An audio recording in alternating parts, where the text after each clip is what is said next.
Stage پر بیٹھے ہوئے سبھی معززین شہر اور میرے بزرگوں اور دوستوں، یہ استقبالیہ تقریب ہے۔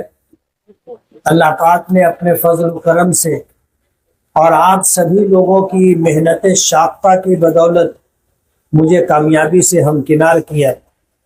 حالات بہت سخت تھے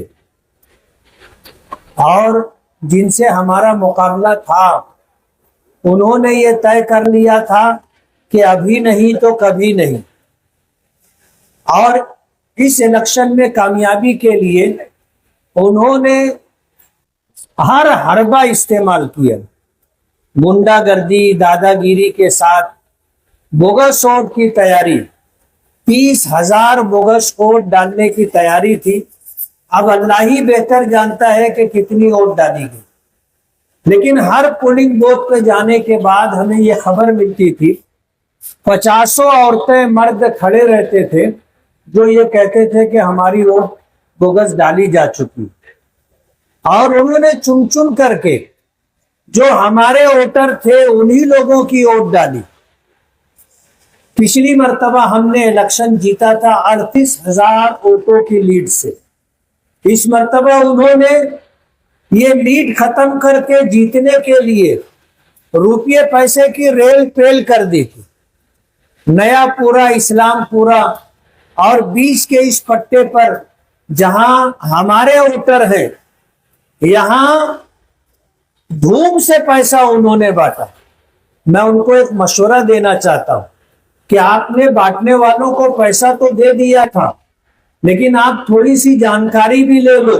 جن کو آپ نے پیسہ دیا تھا انہوں نے فارم ہاؤس خریدا ہے، انہوں نے پلاٹ خریدے ہیں، انہوں نے لوگوں کا قرضہ چکایا ہے۔ مارکیٹ کا جو پیسہ باقی تھا مارواڑیوں کا، یارن بیپاریوں کا، رات کے اندھیرے میں وہاں جا کر کے پیسہ پہنچایا گیا۔ اب ظاہر بات ہے ان کا یہ ٹارگیٹ تھا کہ ہم نے 3 لاکھ ووٹروں کو پیسہ دیا ہے۔ کتنے ووٹروں کو؟ 3 لاکھ ووٹروں کو پیسہ دیا ہے۔ اس میں سے 1.5 لاکھ بھی ہم کو ووٹ دیں گے تو ہم چن کر کے آ جائیں گے۔ یہ ان کی تیاری تھی، اور واقعی انہوں نے پیسہ اسی طرح بانٹا، لیکن پیسہ ووٹروں تک نہیں پہنچا۔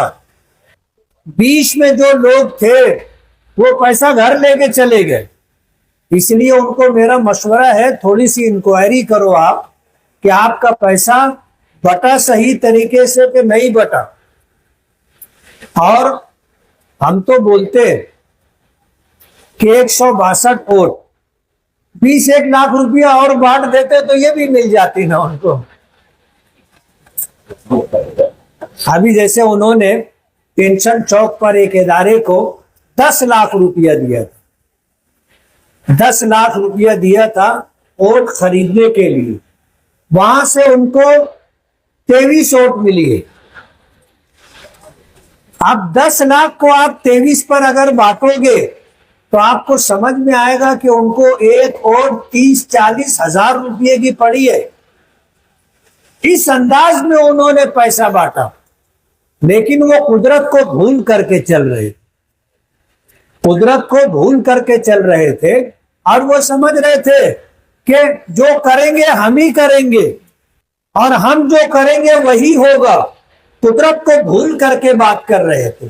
مجھے کسی نے بتایا، پتہ نہیں بات صحیح بھی ہے یا نہیں، انہوں نے 150 لوگوں کو نیا کپڑا سلوا کر کے دیا تھا کہ میں جیتوں گا تو جیت کا سرٹیفکیٹ جب میں لینے کے لیے جاؤں گا تو تم لوگ میرے ساتھ چلنا۔ یعنی یہاں تک ان کی تیاری تھی۔ اور ہماری مائیں بہنیں، ہمارے نوجوان جو روزہ رکھ رہے تھے، جو منت مان رہے تھے، جو دعائیں کر رہے تھے، یہ ان کا مذاق اڑاتے تھے، مذاق اڑاتے تھے۔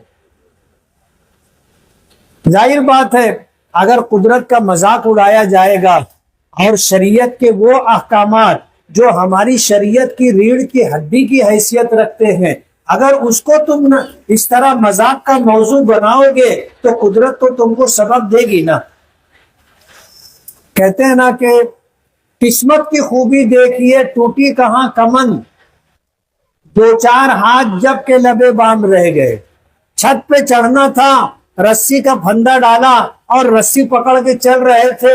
چھت پر پہنچنے کے لیے بس ایک دو ہاتھ رہ گیا تھا، رسی ٹوٹ گئی. قدرت کو بھول کر کے غرور اور تکبر. آپ ان کی تقریریں سنو، ایک ایک گھنٹہ بولتے تھے نا، ایک ایک گھنٹہ، اور کتنے غرور اور تکبر کے ساتھ. قدرت نے ایسا جھٹکا دیا 5 سال نیند نہیں آئے گی، 5 سال نیند نہیں آئے گی. معلوم پڑا گھر جا کر کے گلے لگ لگ کر کے گھر کے سب لوگ رو رہے تھے. تھوڑا سا اللہ کی طرف رجوع کر لینا تھا. ہم تو ظاہر بات ہے بے دست و پا تھے. درمیان میں ہفتہ بھر تو میری بیماری میں نکل گیا.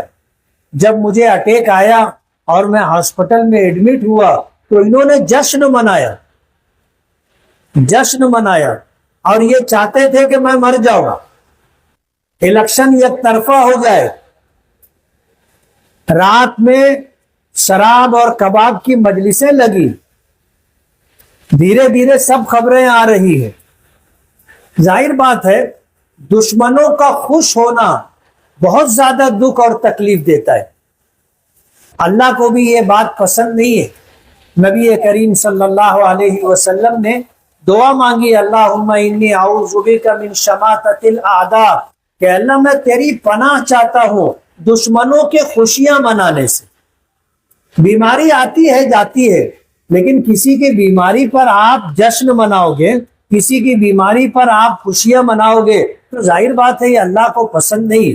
انسانیت بھی کوئی چیز ہوتی ہے. اللہ نے سبق دے دیا، اور ایسا سبق دیا کہ یہ زخم 5 سال تک چاٹتے رہیں گے، بھرے گا نہیں، 5 سال تک نہیں بھرے گا. اور ہم تو ایسا مانتے ہیں کہ آج جتنی طاقت سے یہ لڑ لیے، 30-35 ہزار بوگس ووٹوں کی تیاری کے ساتھ، دولت کی ریل پیل کے ساتھ، ڈپارٹمنٹ کو مینج کر کے سب کچھ کر لیا، اور 3 لاکھ ووٹ خریدنے کے لیے انہوں نے اندھا دھند پیسہ بانٹا، ہار گئے. اب آئندہ اتنی تیاری کے ساتھ الیکشن نہیں لڑ سکیں گے. ہو گئی ہولی دیوالی ہو گئی. میں اپنے کارپوریٹروں میں ببلو قریشی ہے، امانت اللہ پیر محمد ہے، عارف سلوٹی ہے، اور اسی طرح شہر بھر میں جتنے ہمارے کارپوریٹر ہیں، اور اسی طرح ہمارے رفقا الحاج یوسف الیاس صاحب ہیں، صوفی انیس قادری صاحب ہیں، شفیق رانا صاحب ہیں، عیدی امین ہے، اور بہت سارے سینکڑوں لوگ ہیں. یہ تو وہ ہیں جن کو ہم جانتے ہیں، اور ہزاروں کی تعداد میں ہمارے ایسے نوجوان ہیں، ہماری مائیں اور بہنیں ہیں جن کی محبتوں کا ہمیں پتہ بھی نہیں ہے. انہوں نے ہمارے لیے دعائیں مانگی، محنت کی، کوشش کی، اور جب میں بیمار پڑا تو ہمارے نوجوانوں کا یہ کہنا تھا کہ میں مفتی اسماعیل، یعنی میرا الیکشن انہوں نے خود لڑا. اور ہمارے پاس کوئی کارپوریشن سے لوٹی ہوئی دولت نہیں تھی، RSS اور BJP کا دیا ہوا سرمایہ نہیں تھا.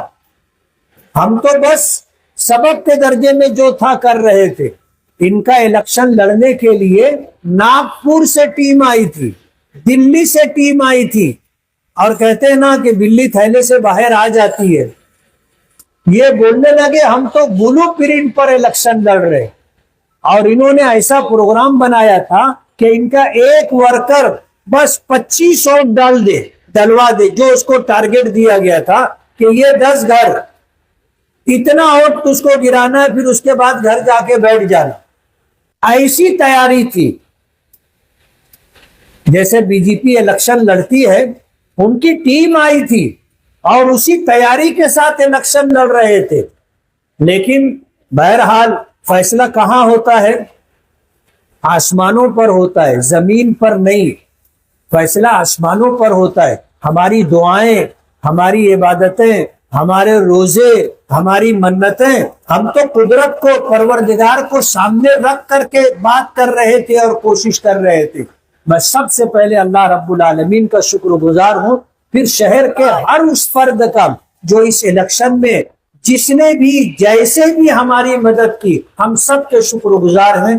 دعا گو ہے کہ اللہ تعالیٰ سب کی جان، مال، دین و ایمان، عزت و آبرو میں برکت عطا فرمائے اور اپنے حفظ و امان میں رکھے، اور پروردگار عالم اس شہر کے لیے جو بہتر سے بہتر ہو سکتا ہے وہ ہمیں کرنے کی توفیق عطا فرمائے۔ وآخر دعوانا ان الحمد للہ رب العالمین۔